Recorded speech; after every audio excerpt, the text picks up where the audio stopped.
Eu convido os irmãos e irmãs a colocarem de pé para fazermos a leitura das passagens indicadas na tela, começando com o livro de Gênesis, capítulo 2, apenas um versículo, o verso de número 7.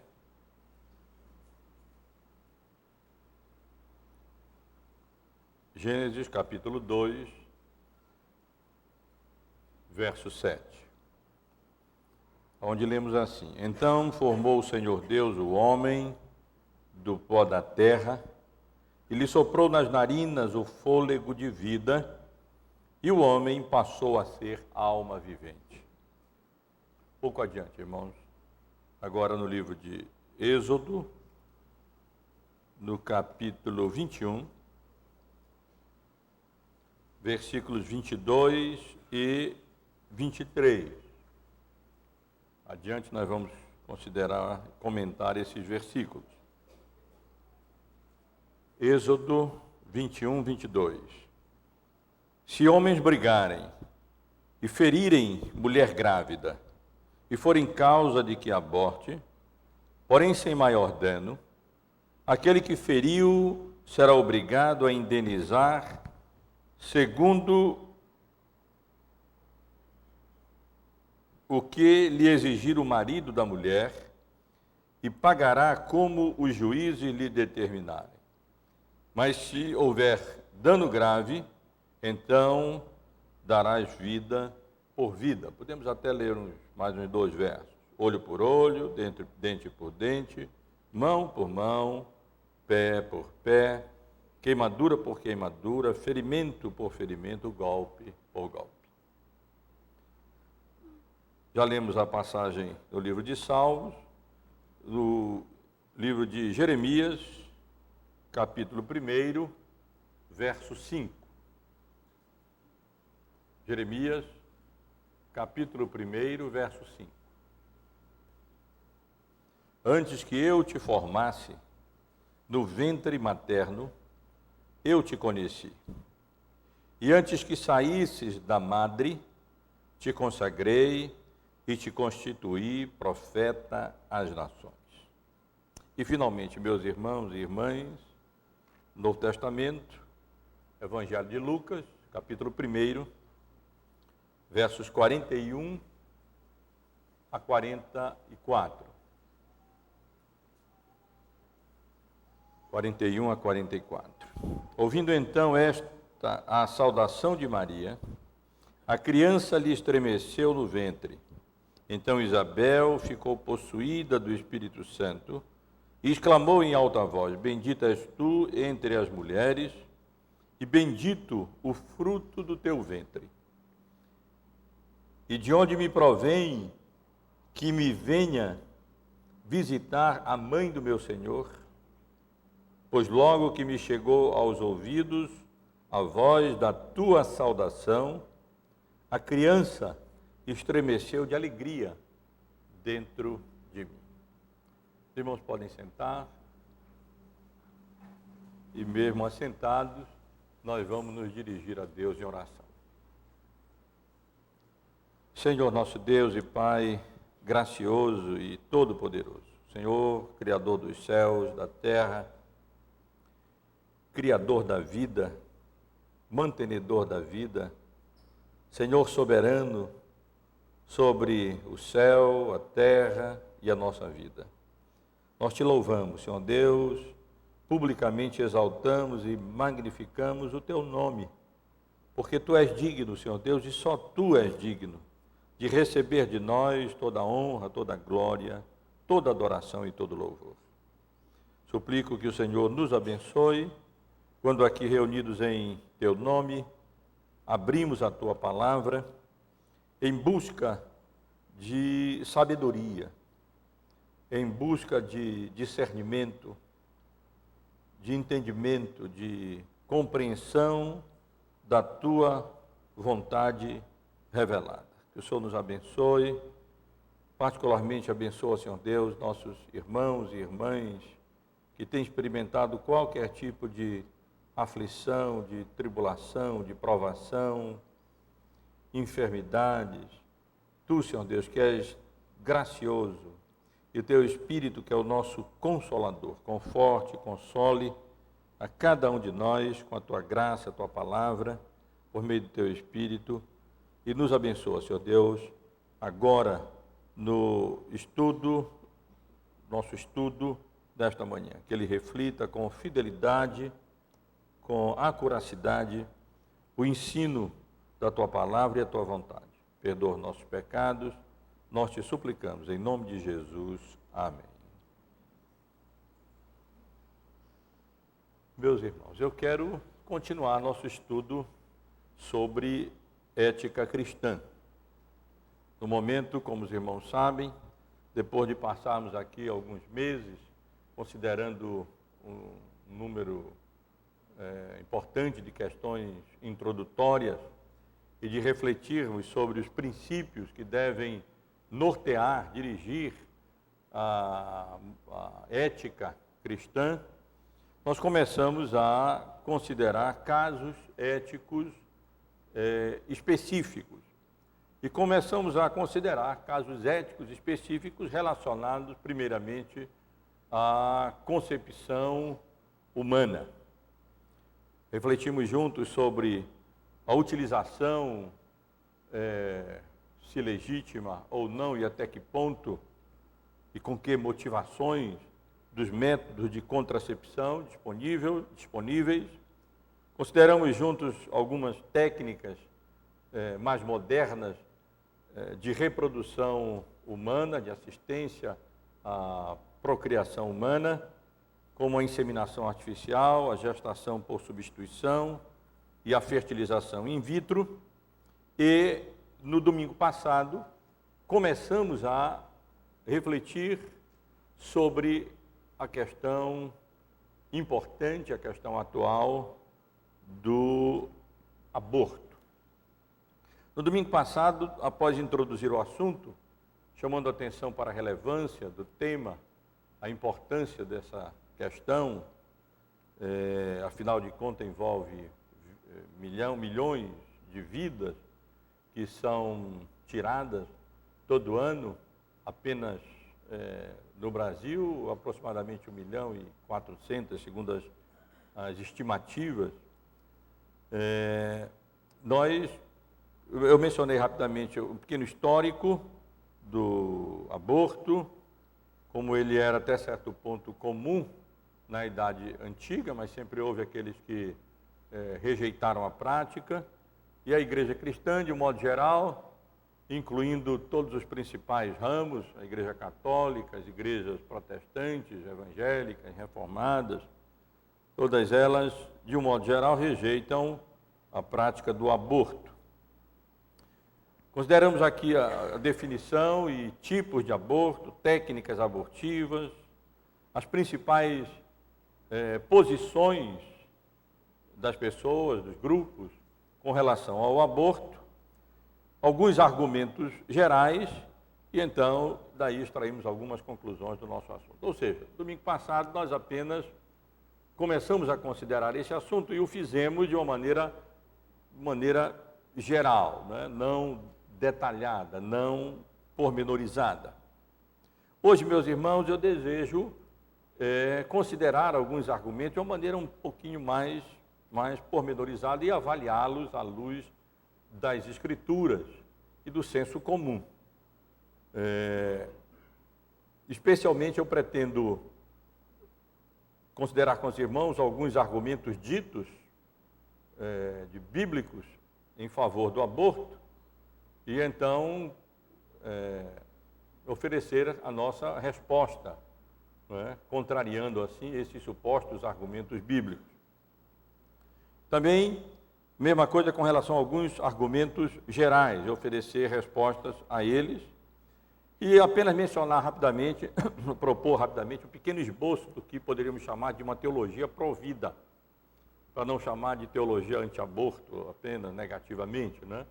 Mas de uma teologia da concepção, favorável à concepção, ou uma teologia bíblica provida, apenas mencionando alguns tópicos bíblicos com relação a esse assunto, que poderiam ser melhor considerados e mais desenvolvidos, e então concluirmos com uma citação o nosso estudo, as nossas considerações desta manhã.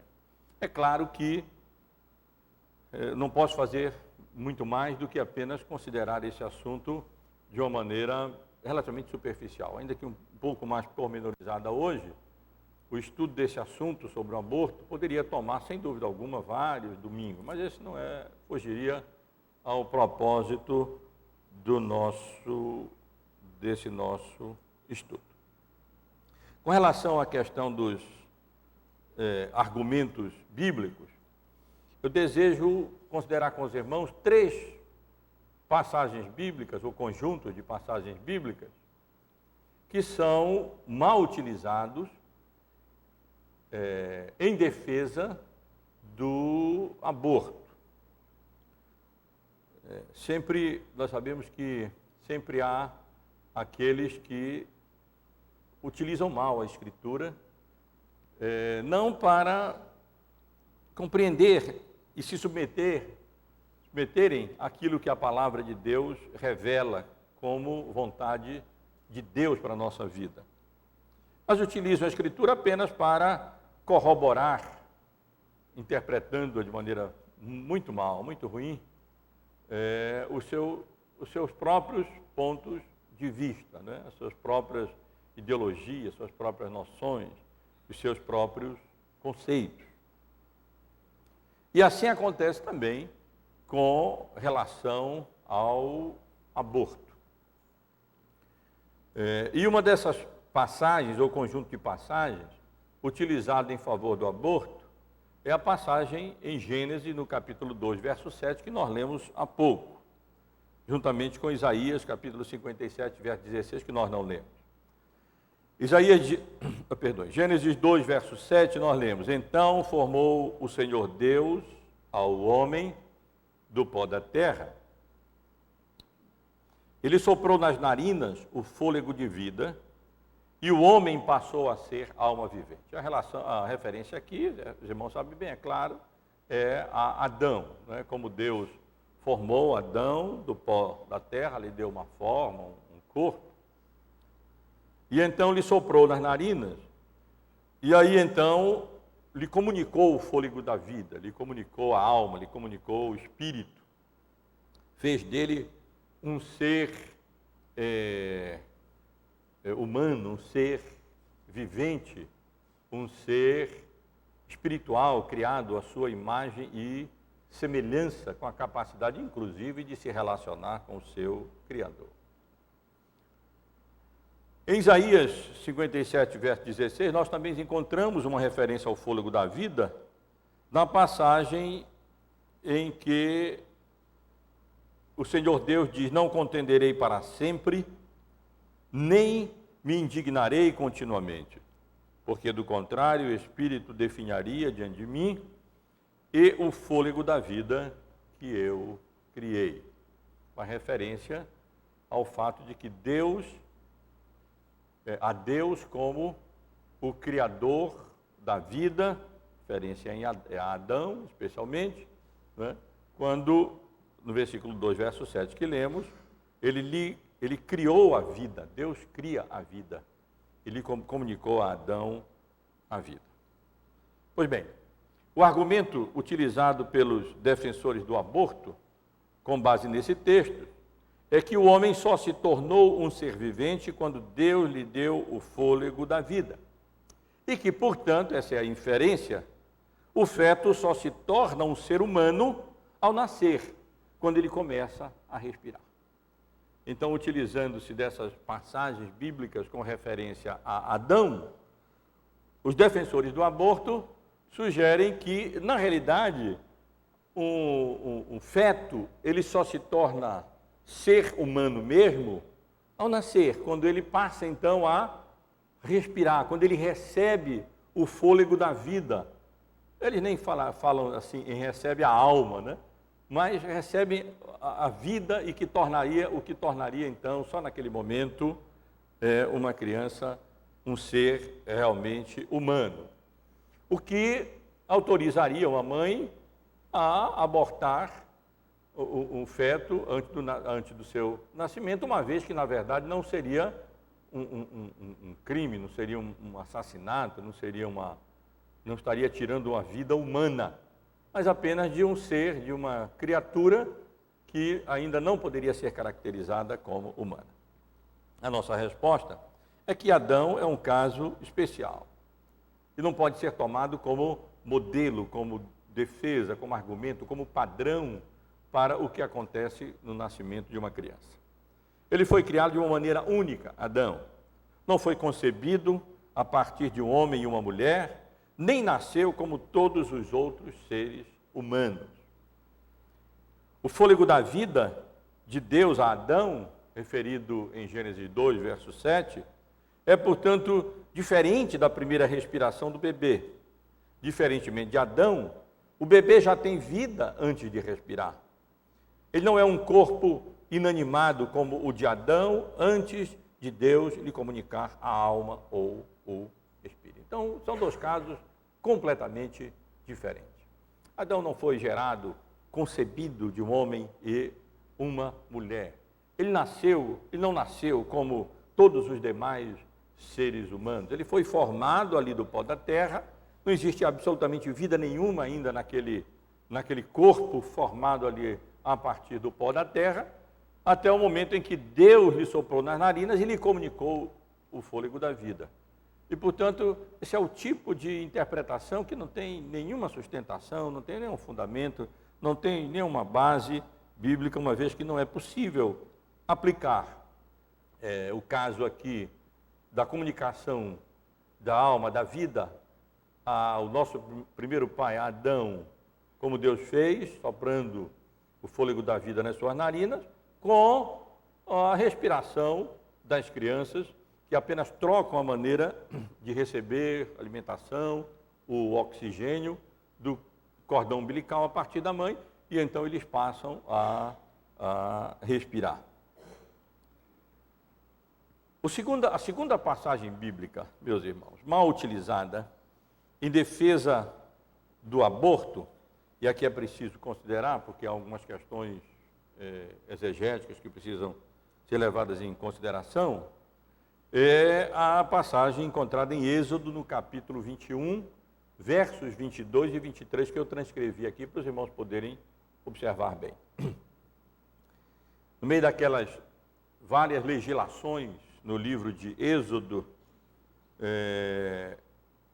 acerca da conduta legal e ética e moral do povo de Israel, especialmente no que diz respeito às punições de crimes, e inclusive aqueles com relação à vida, menciona-se o caso em que dois homens lá armados, brigando com uma espada, alguma coisa assim, acabam ferindo uma mulher grávida. E o texto literalmente diz assim: se homens brigarem e ferirem mulher grávida, e forem causa de que aborte, porém sem maior dano, aquele que feriu será obrigado a indenizar, segundo o que lhe exigir o marido da mulher, e pagará, como os juízes lhe determinarem. Mas se houver dano grave, então darás vida por vida. E agora lemos o texto completo, olho por olho, dente por dente, e assim por diante. Ora, com base nesses versículos, o argumento pró-aborto, o argumento daqueles que defendem o aborto, é que a morte de uma mãe é punida com a pena capital, enquanto a morte do feto apenas com uma multa, uma vez que dano aqui se refere à mãe. Ou seja, a defesa é mais ou menos a seguinte: tanto as crianças ainda no ventre materno, vamos chamar ainda, aquele ser em formação no ventre materno, não é ainda um ser humano, que em havendo aborto, na interpretação deles do texto, e nasce a criança ali morta, mas não haja um dano mais grave à mãe, então uma multa apenas será suficiente conforme exigir o marido e determinar o juiz. Entretanto, se a mulher vier a morrer ou tiver um dano grave, então seguirá a lei, olho por olho, até vida por vida, se for o caso, se a mulher viesse a morrer. Mas, meus irmãos, essa interpretação bíblica, ela não se sustenta à luz de uma exegese mais séria. Porque aqui no texto nós temos um problema de tradução com relação à palavra aqui traduzida por aborto. A nossa resposta é que a palavra aqui traduzida aborte, e for em causa de que aborte, não é uma boa tradução. A palavra aborte é má tradução do termo hebraico yatzá. Eu coloquei transliterado aqui em letras portuguesas apenas para que os irmãos, nosso alfabeto ocidental, para que os irmãos possam saber a pronúncia, mais ou menos. O hebraico yatzá, o qual significa simplesmente sair, expelir, dar à luz. O termo não significa abortar. Ele só significa abortar quando ele vem acompanhado de uma outra palavra que diz, deu à luz morto. Bom, aí, se deu à luz morto, então, abortou. Mas o termo em si significa apenas sair, expelir, dar à luz. Isso é muito fácil de ser verificado. Eu pensei que tinha... Não, mas eu tenho aqui. Isso é muito fácil de ser verificado, porque em várias outras passagens bíblicas do Antigo Testamento, o mesmo termo, a mesma palavra é utilizada exatamente apenas com esse sentido geral de sair, expelir e dar à luz. Por exemplo, gostaria que os irmãos verificassem rapidamente, eu faço isso apenas para que os irmãos possam ver que de fato, como de fato a palavra em termos gerais é utilizada. No livro de Gênesis, no capítulo 25, versos 25 a 26, com referência aos descendentes de Isaac, Esaú e Jacó, vejam que nós lemos nesses dois versículos. Vou ler o verso 24 também. Cumpridos os dias para que desse à luz, eis que achavam gêmeos no seu ventre, ou seja, no ventre de Rebeca. Saiu o primeiro, ruivo, todo revestido de pelo, por isso lhe chamaram Esaú. Depois nasceu o irmão, segurava com a mão o calcanhar de Esaú, por isso lhe chamaram Jacó. Era Isaac de 60 anos quando Rebeca lhes deu a luz. Adivinhem qual é a palavra hebraica traduzida por saiu, no início do versículo 26, e depois nasceu, no início do versículo 25, e depois nasceu no início do versículo 26, com referência ao nascimento, não aborto de maneira nenhuma, né, mas ao nascimento dessas duas crianças, Esaú e Jacó. Exatamente a mesma palavra hebraica que nós encontramos no texto de Êxodo, capítulo 21, muito mal traduzida por aborto.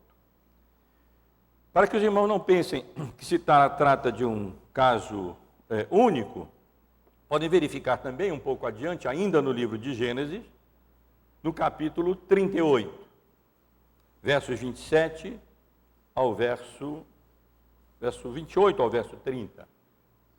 Mas vamos ler o verso 27 também. Referência ao nascimento de outros dois gêmeos, filhos de Tamar. E aconteceu que, estando ela para dar à luz, havia gêmeos no seu ventre.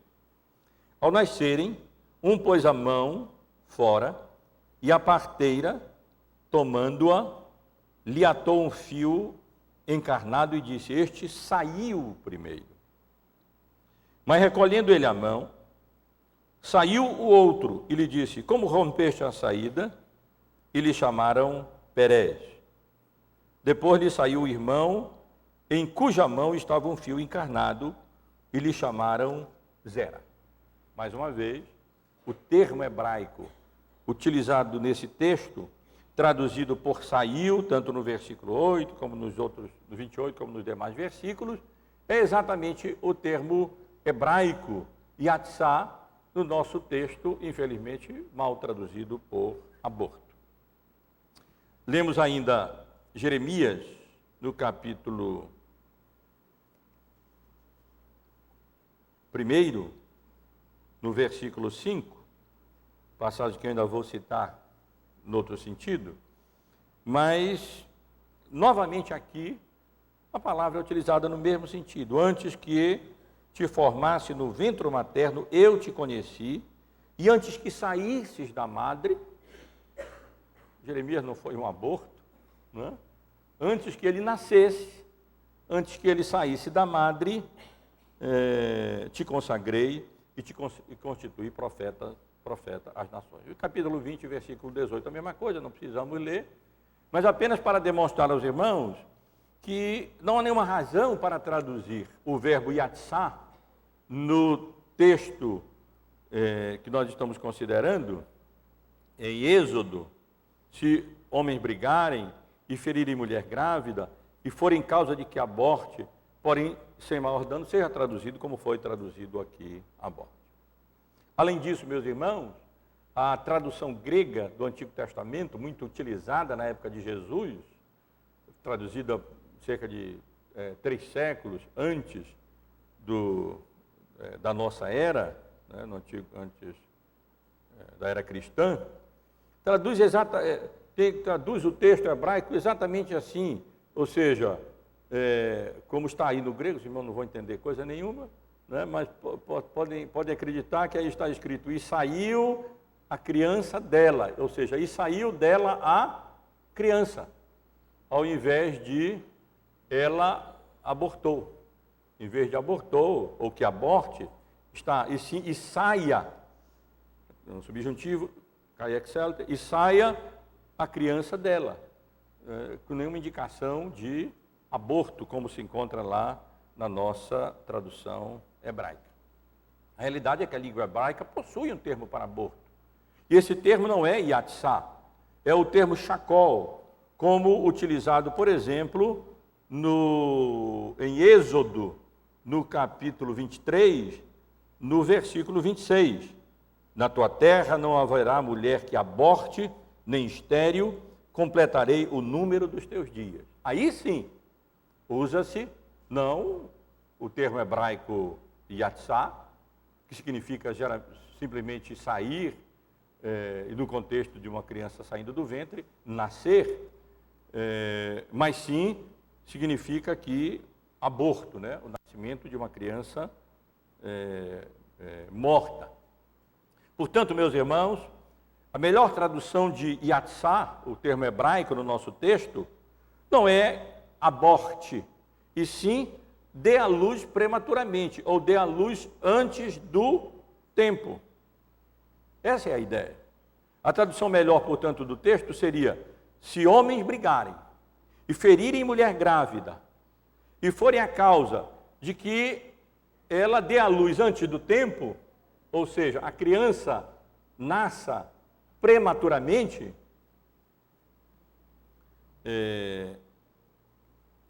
aí então o texto continua, não é?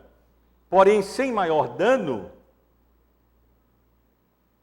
os pró-aborto entendem que sem maior dano aqui seria mulher. Não. A própria tradução grega da Septuaginta utiliza aqui um pronome neutro, concordando com criança no grego, que é está no mesmo gênero que criança, o pronome, e não com a mãe, que seria feminino. Criança no grego, o termo paidion no grego é um termo neutro, não apenas para quem está no ventre, não, já nascido, né? Criança é neutro. E o pronome concorda com o substantivo. Portanto, em resumo, meus irmãos, essas informações exegéticas, a tradução correta do texto seria: se homens brigarem e ferirem mulher grávida, e forem causa de que ela dê à luz prematuramente, porém sem maior dano à criança, a criança já nasça saudável, nasça bem, Aquele que feriu a criança será obrigado a indenizar segundo o que lhe exigir o marido da mulher e pagará como os juízes lhe determinarem. Mas se houver dano grave à criança, então darás vida por vida. Pelo contrário, ao invés desta passagem bíblica ser um argumento favorável ao aborto, porque indicaria aqui penas diferentes para a mulher, vida, e para uma criança que estava no ventre materno e foi abortada, apenas uma indenização qualquer ou alguma coisa assim. Pelo contrário, meus irmãos, o texto iguala legalmente a vida de uma criança no ventre com a vida de uma pessoa adulta.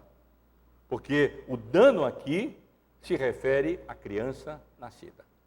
Volto a dizer, se homens brigarem e ferirem mulher grávida, e for a causa de que ela tenha um filho prematuramente, porém sem maior dano à criança, aquele que feriu será obrigado a indenizar segundo exigiu o marido da mulher, porque causou o nascimento prematuro do filho por causa da briga. E pagará como os juízes então lhe determinarem. Mas se houver dano grave à criança, então dará vida por vida, olho por olho, de acordo com o dano que a criança sofreu, porque a referência ao dano seria aqui a criança.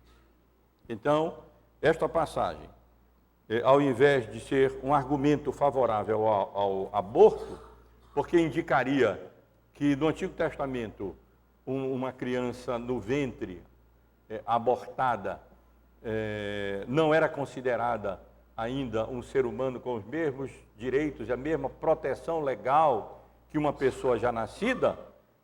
Pelo contrário, esse texto mostra exatamente que uma criança que nasce prematuramente, ela tem o mesmo direito de um adulto e, portanto, a mesma proteção legal que os adultos usufruíam, tinham ali no Antigo Testamento. E o terceiro texto, meus irmãos, mal utilizado pelos defensores do aborto, é o Salmo 139, versículo 16. Aí nós lemos: os teus olhos me viram a substância ainda informe. Ou se informa. O argumento é que o feto é descrito como um ser humano ainda em formação, portanto, ainda não ser humano, mas apenas um ser potencialmente humano, um ser ainda em formação, mas que não pode ser considerado como um ser humano, com a sua humanidade. A nossa resposta é que informe não significa não humano, assim como deformado também não significa não humano. Informe não significa que não é humano, significa apenas que ainda não tem a forma completa. É informe apenas em comparação com uma criança completamente formada. Mas, por outro lado, um recém-nascido, em comparação com um adulto, também ainda se encontra em formação.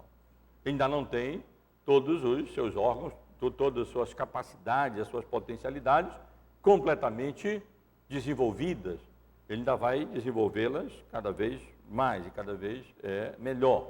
Mas o fato óbvio de que o corpo de uma criança, os membros de uma criança, os órgãos de um feto, ainda se encontrarem nesse processo de formação, não significa que por isso ele não seja humano. Assim como não significa que nós, quando nos encontrávamos naquele estágio, não éramos humanos. Apenas nos encontrávamos no estágio ainda de desenvolvimento da nossa forma física, mas não é isso que caracterizaria a humanidade ou desumanidade de um ser, de um feto, de uma criança. Mas é claro que, além desses argumentos bíblicos, que são apresentados por alguns defensores do aborto, vários outros argumentos são apresentados também. Eu não posso aqui considerá-los todos, já fiz referência a alguns na semana passada. Vou detalhar um pouco mais alguns daqueles argumentos. Um desses argumentos é o argumento da consciência. Muitos que defendem o aborto o defendem utilizando o argumento de que o feto não tem consciência, o que uma característica essencial, indispensável do ser humano. E como ele não tem consciência, portanto, ele não é ainda um ser pessoal. Isso significaria que um aborto, portanto, não seria um crime, porque não seria uma violência contra a pessoa, não seria uma violência contra um ser humano pessoal ainda, já que a pessoalidade é uma característica do ser humano. E como a consciência seria a característica dessa pessoalidade, então a criança não é um ser humano, não haveria problema nenhum em abortá-la. Resposta: o recém-nascido também não tem consciência, nem as pessoas em estado de coma. E nem por isso nós vamos argumentar que eles não são seres pessoais. Que uma criança recém-nascida, pelo menos até um ano e meio, não tem ainda consciência. Uma pessoa em estado de coma, dependendo da intensidade lá, também não tem consciência. Eu vou até mais longe, quando nós estamos dormindo, nós não temos consciência, o nosso subconsciente está operando, agindo lá dessa maneira misteriosa que caracteriza o sono e o sonho humano. Quando nós desligamos, né, da percepção da consciência dessa vida, e aí vivemos uma outra, como se fosse uma outra vida ali no nosso sonho. Mas a realidade é que as crianças também não têm consciência. As pessoas em estado de coma não têm consciência. E nem por isso nós vamos argumentar que elas não são seres humanos, que elas não são pessoais naquele estado ou condição em que elas se encontram, e, portanto, justificaria o infanticídio. Nós poderíamos matar as crianças, elas não têm, já nascidas, elas não têm consciência, elas não são pessoais, não são humanas, e os que se encontram em coma também poderíamos tirar-lhe a vida, ainda que fosse coma por um período, porque eles não se caracterizariam como seres pessoais.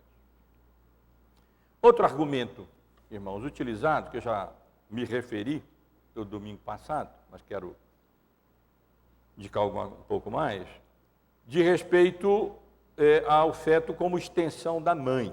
O argumento é que o feto é uma extensão do corpo da mãe e, portanto, ele depende inteiramente da mãe e, como tal, a mãe tem o direito de fazer com o seu corpo, irmão, certamente ao ouvir esse argumento, aquilo que ela bem entender. É o direito de escolha, tanto que o movimento pró-aborto também é chamado de pró-escolha.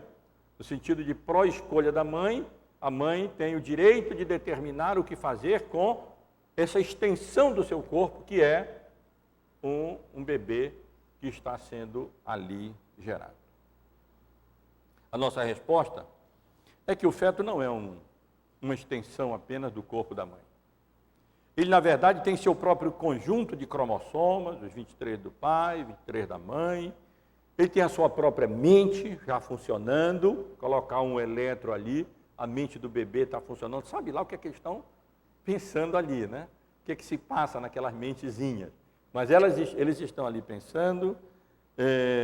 Eles têm mente já a partir de, como eu mencionei, tem sexo masculino, feminino, tem coração, que já começa a pulsar, a bater, não sei, mas parece que a partir das 2 semanas já. Tem o seu próprio tipo sanguíneo, que pode ser diferente do tipo sanguíneo da mãe. Por isso, meus irmãos, ele poderia ser gestado no útero, como já vimos, de uma outra mulher. A ciência moderna já permite isso, consideramos aqui.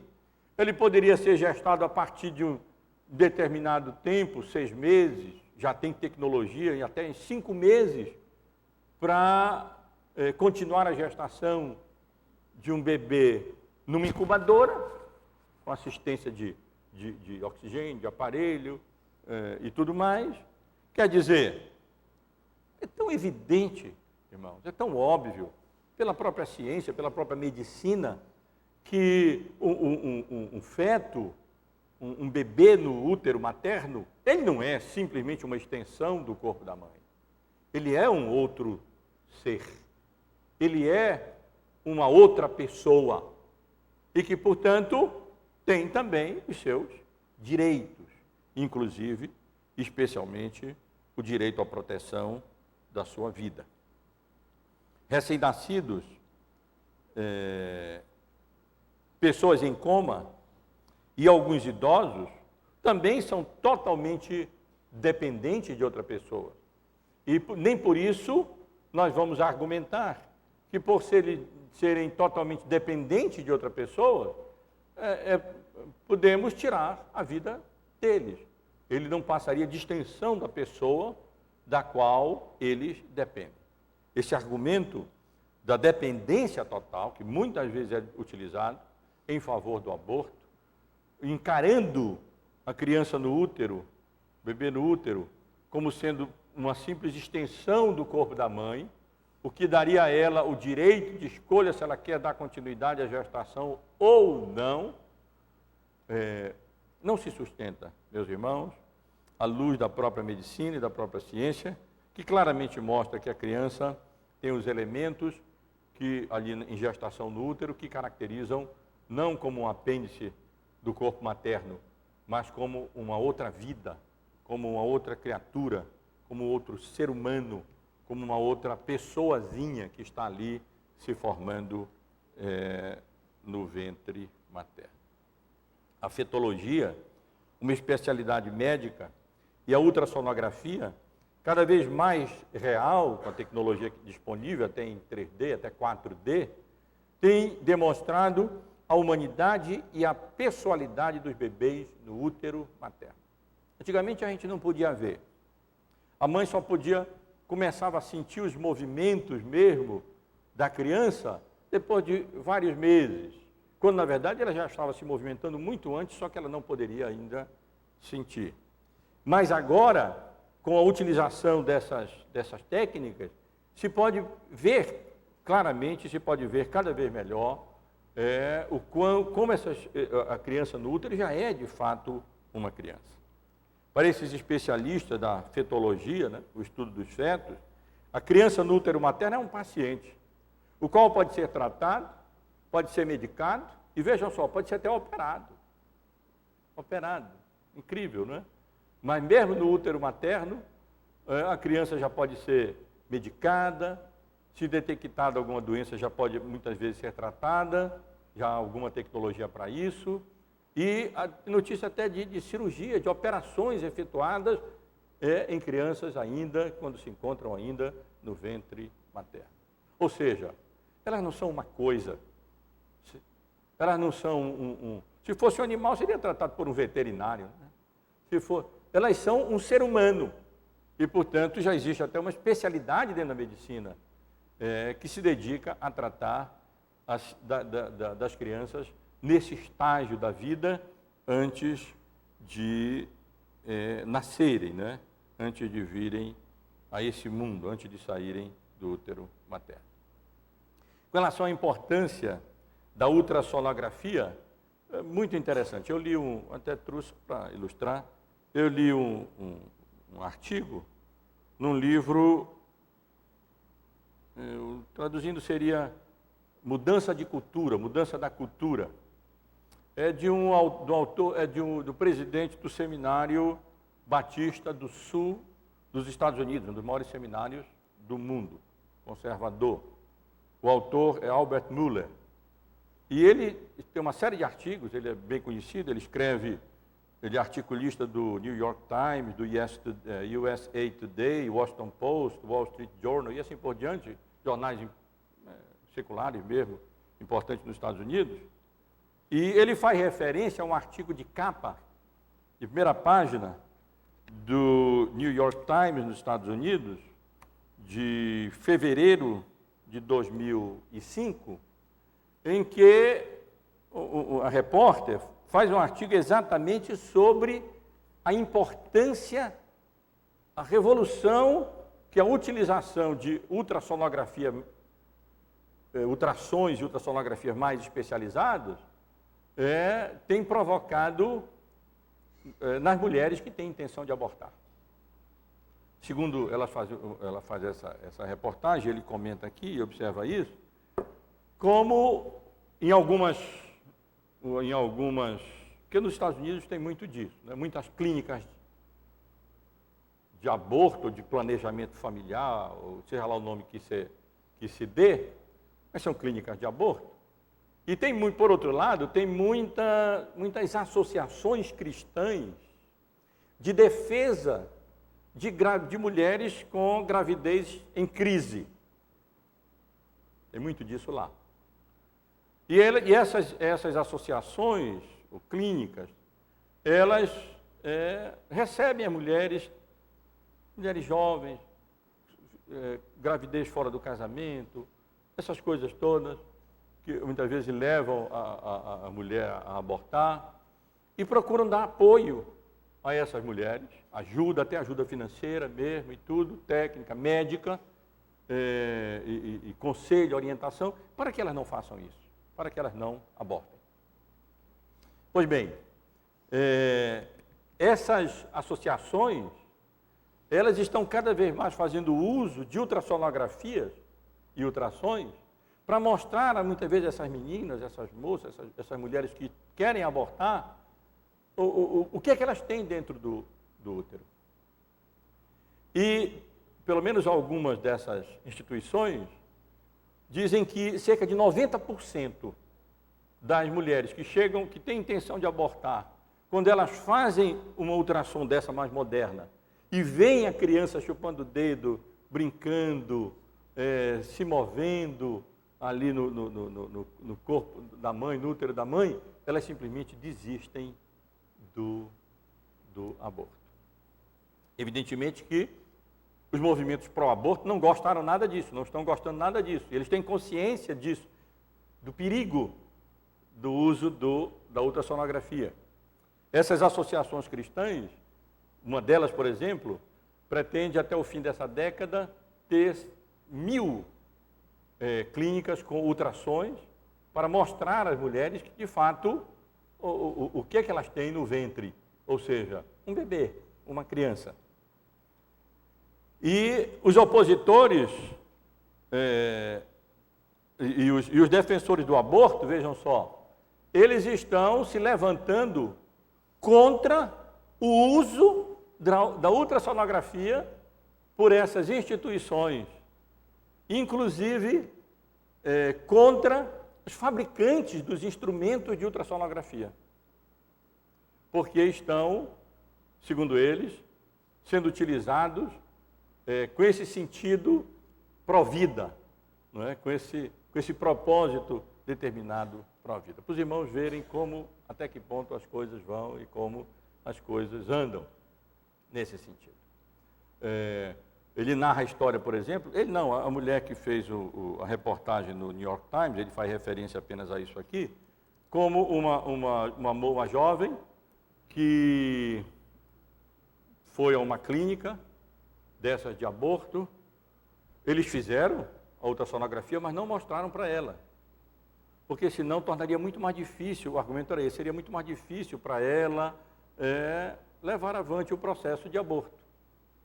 Até que ela foi numa clínica, numa associação dessa, viu de fato a ultrassonografia, viu ali a imagem da criança em movimento e tudo, e aí então desistiu do aborto. Ou seja, a que ponto se chega, não é? Ao invés de se esclarecer e de se mostrar as coisas como realmente elas são, para que a mulher então possa decidir, na verdade oculta-se. E ainda se combate o uso da ultrassonografia, que simplesmente vai mostrar à mulher o que ela tem no ventre. E aí ela vai decidir se ela vai abortar ou não, mas sabendo, na realidade, que ela tem no ventre não um chumaço de algodão, ou sei lá o quê, um aglomerado de células, mas ela tem ali um ser humano, uma criança, um bebê, sendo gestado no seu ventre. Outro argumento, meus irmãos, pró-aborto é aquilo que podíamos apenas resumir como aborto, ou seja, o argumento de que o aborto livra crianças indesejadas de abusos, de violência e de negligência. Então, o argumento seria esse, né? Ora, para crianças que não são desejadas, uma gravidez inesperada, se for levada avante, essa criança depois vai ser abusada, vai ser negligenciada, vai ser desprezada, vai sofrer violência. E esse argumento é utilizado, né, então, em favor do aborto. A nossa resposta é que filhos indesejados, filhos desejados, normais, eles também são abusados e negligenciados. Não são apenas crianças indesejadas ou inesperadas, gravidez inesperada, produto de uma gravidez inesperada que são abusados. Muitos produtos, filhos, crianças, como fruto de gravidez inesperada, não são abusados, são queridos, depois amados. E muitos que foram esperados, gravidez normal e desejada e tudo, depois vão ser desprezados, abusados, negligenciados, deixados aí para quem quiser. A nossa resposta, portanto, é que filhos desejados também são abusados e negligenciados. E o mais importante, qual abuso, violência e negligência maior do que o aborto voluntário? Ora, que argumento para que a criança depois não seja objeto de violência ou negligência? Vamos matar logo. Não é? Vamos tirar a vida dela logo. Que argumento em defesa da criança é esse que prefere tirar a vida dela ao suposto risco de depois ela sofrer algum tipo de violência ou algum tipo de desprezo ou negligência? Outro argumento, irmãos, que os irmãos certamente têm acompanhado essas discussões e sabem, são as malformações, ou seja, o aborto com base em testes pré-natais, segundo eles, evitaria a vida miserável de pessoas com malformações genéticas e dos transtornos e despesas que essas pessoas causam à sociedade e à família. Esse é um dos argumentos utilizados para o aborto em casos específicos de crianças que, quando se faz o teste, elas têm malformações genéticas, né? E então a solução para os defensores do aborto seria exterminar logo, interromper essa gestação, e aí então veria a família e a sociedade livre de crianças que se tornariam um peso em virtude das suas deficiências graves para a mãe, para o pai, para a família e para a sociedade. Nossa resposta é que o mesmo argumento justificaria o infanticídio e a eutanásia. Ou seja, a morte de crianças que nascem com deformidades genéticas, malformações genéticas, ou então pessoas idosas, muito idosas, senis, que só significam trabalho e transtorno para a sociedade, e sofrimentos e dificuldades para os familiares. Então, vamos tomar a mesma solução também. Por que não? Vamos interromper a vida dessas crianças ou desses anciãos aí, para, com isso, livrar a família e a sociedade dos transtornos que essas pessoas causariam. O interessante, meus irmãos, é que organizações de pais de crianças com malformações genéticas não defendem o aborto. Pelo contrário. Aqueles que seriam os mais interessados, eles não defendem o aborto.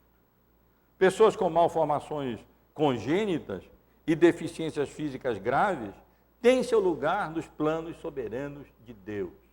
Essa é a posição bíblica, essa é a verdade bíblica. Êxodo 4:11, naquele contexto em que Deus chama Moisés para ir a Faraó, ele diz que ele era de palavra difícil e tudo, que escolhesse Arão ali como seu porta-voz e tudo. Nesse contexto, Deus diz, respondeu-lhe o Senhor, quem fez a boca do homem? Ou quem faz o mudo, ou o surdo, ou o que vê, ou o cego, não sou eu, o Senhor? Não é Deus quem cria, inclusive, aqueles que nascem com deficiências físicas de qualquer natureza? E, no outro contexto, quando os discípulos de Jesus perguntam com relação a um cego de nascença, quem pecou, ele ou seus pais? Os irmãos lembram como Jesus respondeu: nem ele pecou, nem seus pais, mas foi para que se manifestassem nele as obras de Deus. Deus tem os seus propósitos, não apenas quando nós nascemos sadios, mas quando nós nascemos com problemas físicos e com deficiências físicas também nos seus planos. Esse não é o nosso destino eterno. Essa será apenas a nossa existência temporária nesta vida. Para onde vamos, nós não teremos mais deformações ou deficiências físicas quaisquer. Exemplo de Jesus também para com esse tipo de pessoas que manifestam malformações genéticas ou deficiências físicas graves, não é de extermínio, mas é de compaixão, não é de destruição, mas é de compadecimento dessas pessoas. E os evangelhos estão cheios disso. Em Isaías, versículo 42, citado por Mateus, no versículo 12, do capítulo 12, versículo 20, nós lemos que Deus não esmagará a cana quebrada, nem apagará a torcida que fumega. A ideia é, vai destruir aqueles que já nascem com provações, com privações e sofrimentos. E apenas para citar uma, entre tantas passagens nos evangelhos, Mateus 14,14 faz referência a como Jesus, desembarcando ali do outro lado do lago, viu uma grande multidão, compadeceu-se dela e curou os seus enfermos. A solução para aqueles que apresentam deficiência é a pesquisa médica, é o tratamento médico, é o cuidado, é o apoio de instituições, do governo, da sociedade, da igreja, da família, com vistas ao seu restabelecimento ou minorar as suas lutas, as suas provações e os seus sofrimentos. E agora eu transcrevi uma carta que eu fiz referência no domingo passado. Traduzi e transcrevi. Carta aberta de 3 pessoas com malformações congênitas, no contexto lá de algumas décadas atrás, pouco depois de meados do século passado, das discussões em defesa do aborto para vítimas de talidomida. Talidomida era uma substância que foi desenvolvida e foi utilizada e descoberta lá, não me falha a memória, em 1954, por aí. E então, gozado, 54 foi o ano que eu nasci. Foi o ano que desenvolveram essa substância. Ainda bem que a mamãe não resolveu utilizar, né? Ou depois. Mas era uma substância que foi desenvolvida contra a ansiedade, era boa para aqueles enjoos matinais das mulheres grávidas. E ela tem outros efeitos positivos também. Só que, por falta de pesquisas anteriores mais sérias, não se sabia que ela causava malformação genética. Parece que uma dose só, nos 3 primeiros de gravidez da mulher, fazia com que crianças nascessem com aqueles bracinhos bem pequeninos, sem braços ou sem pernas, com os membros completamente atrofiados e inutilizados, né? E milhares de crianças no mundo foram vítimas da talidomida. E nesse contexto, então, surgiu também um argumento que, ora, a melhor coisa a fazer era o aborto voluntário, não é? Para, não permitindo que essas crianças viessem a nascer com essas malformações genéticas. Pois bem, nesse contexto, 3 pessoas com malformações escreveram uma carta, a seguinte carta que eu traduzi aqui para os irmãos. Eles dizem: somos deficientes por causas outras que a talidomida. Eu comi aqui um D. O primeiro de nós tem braços e mãos inúteis. O segundo, 2 pernas inúteis. E o terceiro tem pernas e mãos que não têm uso algum, inúteis também. Fomos afortunados por nos terem deixado viver e queremos dizer com forte convicção o quão agradecidos somos que ninguém se achou no direito de nos destruir como miseráveis aleijados. Aqui é uma escola para esse tipo de pessoas que têm essas malformações, de uma escola de uma sociedade, National Spastic Society. Encontramos vidas dignas e felizes. Encaramos o futuro com confiança. Apesar da nossa deficiência, a vida ainda tem muito a nos oferecer. E nós estamos mais do que ansiosos, ainda que apenas metaforicamente, para avançar em direção ao futuro. Metaforicamente, porque eles não tinham perna para avançar, né? Em direção ao futuro. Esperamos que isso dê conforto e esperança aos pais de bebês vítimas da talidomida. E, ao mesmo tempo, sirva para condenar aqueles que contemplam a destruição mesmo de um bebê sem membro algum. Um bebê que não tenha mãos, nem pernas, nem braços e assim por diante. Aí eles colocam aí os nomes dessas 3 pessoas que redigiram essa carta. É muito fácil para alguém simplesmente determinar a vida de outro, que não pode determinar a sua própria vida, porque ainda se encontra no ventre materno. E exatamente por isso, essas crianças precisam da proteção legal, a proteção da família e a proteção do Estado, a proteção legal para a preservação das suas vidas, para que ninguém se ache no direito de exterminar as suas vidas como se estivessem fazendo um favor. E é interessante esse testemunho daqueles que sofreram essas dificuldades, nasceram com esses problemas. Diz, olha, isso não seria um favor nenhum tirar a nossa vida. A vida ainda é um dom de Deus, ainda é uma bênção, ainda vale a pena ser vivida, mesmo com deficiências sérias, deficiências graves, como a que nós temos. Especialmente quando existem instituições que dão apoio a pessoas e crianças com essas deficiências e essas malformações. E o último argumento, meus irmãos, é o argumento da legalização. Os irmãos conhecem muito bem esse argumento, nós estamos mais ou menos nesse contexto, agora está um pouco em stand-by, mudança de governo e tudo, a coisa está meio em banho-maria.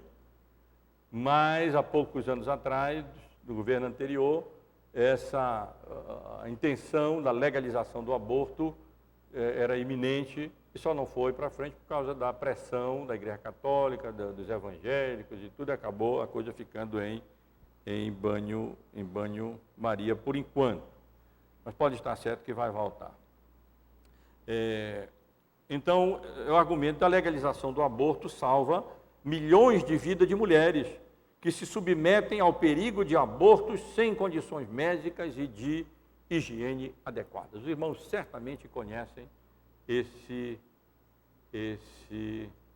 argumento em favor da legalização do aborto. O argumento é esse, ou seja, as mulheres vão fazer de qualquer jeito, vão procurar clínicas sem condições ou até de qualquer maneira, e então milhares de mulheres morrem. Então o melhor é legalizar o aborto e solucionar aquilo que seria um problema de saúde pública, um problema médico, legalizando assim o aborto. Nossa resposta é que, na realidade, é impossível saber exatamente quantas mulheres morrem devido a aborto ilegal no Brasil. Porque não há estatística, pela própria natureza da ilegalidade do ato, confiável. A realidade é que as estatísticas costumam ser exageradas por aqueles que defendem o aborto e utilizam argumentos assim. Eu li, por exemplo, o testemunho de um médico que era dono de uma clínica de aborto nos Estados Unidos, até que depois de realizar tantos abortos e ver o sofrimento dos próprios médicos que realizavam, das enfermeiras, quantos deles acabavam entrando em crise e tudo, porque não era fácil. Já pensou que é uma enfermeira trabalhando ali, depois de sugar, a criança tem que montar a criança, a perninha, outra perninha, o bracinho, tudo, para ver se estão todos os órgãos ali, para ver se não ficou nada no útero. Normalmente, enfermeiros são mulheres, quer dizer, não era tarefa simples, não.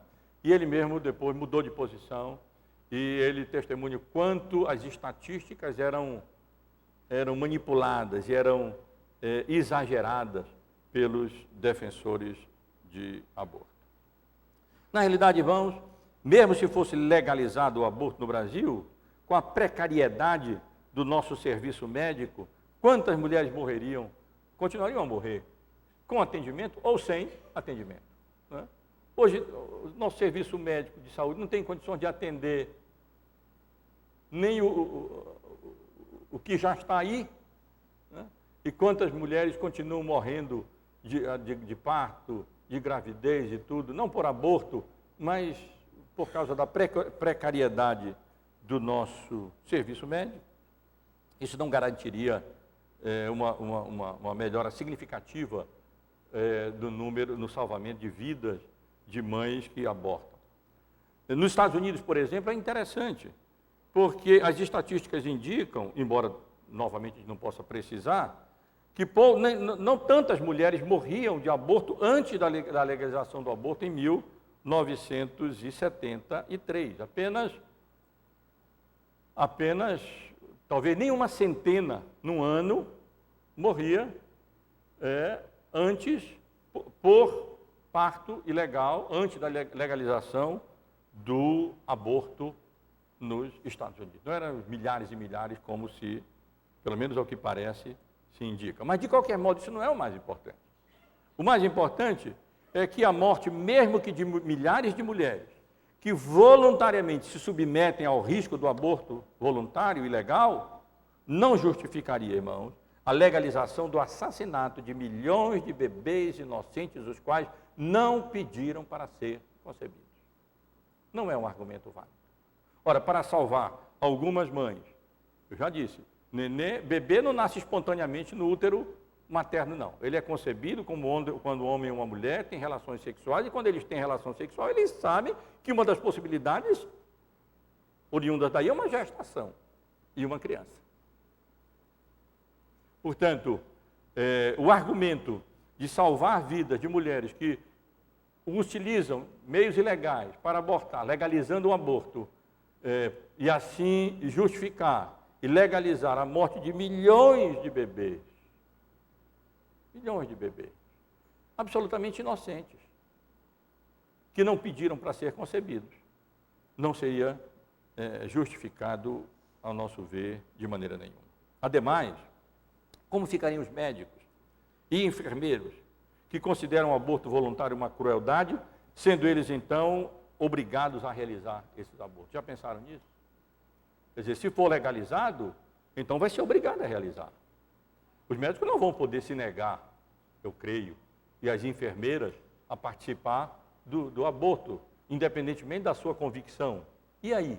Olha a situação dos médicas cristãs, enfermeiros cristãos, que terão que participar deste morticínio, dessa mortandade de bebês, de forma legalizada, sem poderem evitar. A não ser com consequências difíceis para a sua carreira, para o seu emprego e assim por diante. Irmãos, eu planejei mal meu tempo aqui, e eu achei que eu acho que eu não vou poder terminar, não. Agora que eu lembrei que ainda estou mais ou menos na metade do estudo, né?